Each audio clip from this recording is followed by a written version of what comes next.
लोक जनशक्ति पार्टी के अंदर चल रहे सियासी घटनाक्रम के बीच आज चिराग पासवान ने अपने दिल्ली स्थित 12 जनपद आवास पर राष्ट्रीय कार्यकारिणी की बैठक बुलाई है।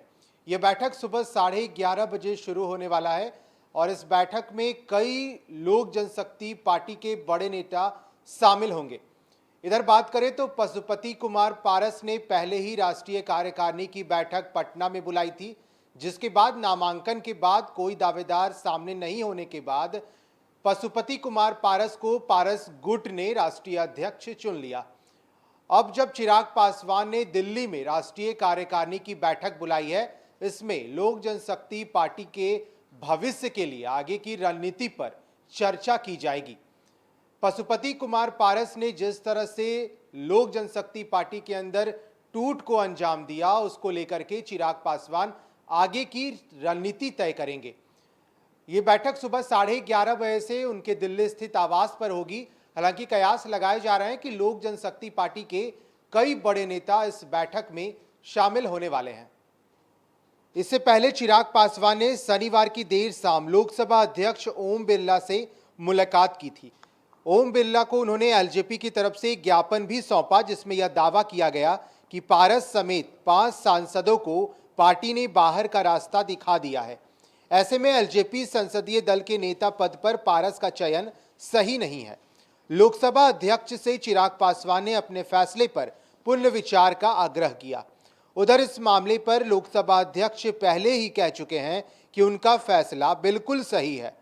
ओम बिरला ने कहा कि पशुपति पारस को बीजेपी संसदीय दल के नेता के तौर पर मान्यता नियमों के तहत दी गई है। यह मामला एलजेपी में डिफेक्शन का नहीं है, बल्कि संसदीय दल के नेता के चयन का है। एक तरफ चिराग पासवान आज अपनी राष्ट्रीय कार्यकारिणी की बैठक में भविष्य के कार्यक्रम को तय करेंगे। बिहार आने का उनका शेड्यूल तय होगा। चिराग पासवान के नजदीकी सूत्रों की माने तो आगे आने वाले दिनों में वह बिहार में एक राजनीतिक यात्रा की शुरुआत भी करेंगे। लेकिन दूसरी तरफ पशुपति पारस ने शनिवार को ताबड़तोड़ अपनी नई कार्यकारिणी का ऐलान किया। नई कार्यकारिणी का ऐलान सबसे पहले शनिवार की दोपहर किया गया, लेकिन शाम होते होते इसमें 6 नाम और जोड़ दिए गए। दोनों खेमों की तरफ से अपने अपने दावे को मजबूत करने का प्रयास जारी है।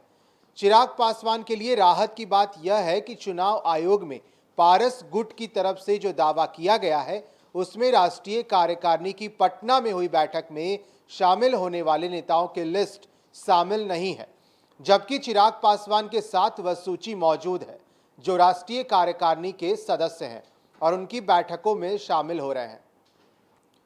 तो अब देखने वाली बात होगी कि आज सुबह 11:30 बजे जब चिराग पासवान अपने दिल्ली स्थित 12 जनपद आवास पर राष्ट्रीय कार्यकारिणी की बैठक में शामिल होंगे, तो कौन से वो बड़े नेता लोक जनशक्ति पार्टी के अंदर जो बैठक है उसमें वो भी शामिल होंगे। ऐसे में आपको बता दें कि जब पारस खेमे की तरफ से पटना में राष्ट्रीय कार्यकारिणी की बैठक बुलाई गई थी, उसमें भी जो सांसदों ने पारस का समर्थन दिया था वो मौजूद थे, लेकिन प्रिंस राज के मौजूद नहीं रहने पर मीडिया के तमाम ऐसे सवाल थे जो पारस को परेशान कर रहे थे। अब जब आज चिराग पासवान की बैठक शुरू होगी तो उसमें आगे के भविष्य को लेकर के चर्चा की जाएगी। साथ ही साथ कयास लगाए जा रहे हैं और जो हमारे सूत्र बता रहे हैं उसके अनुसार चिराग पासवान जल्द ही बिहार आएंगे और एक राजनीतिक यात्रा की शुरुआत बिहार से वो करेंगे। अब देखना होगा आगे, जब लोक जनशक्ति पार्टी का 2 गुट हो चुका है, एक पारस खेमे का गुट और एक चिराग पासवान का, तो फिर क्या लोक जनशक्ति पार्टी का संगठन और कितना मजबूत हो पाता है, ये आने वाले दिनों में पता चलेगा। फिलहाल आप बने रहें फर्स्ट बिहार के साथ। धन्यवाद।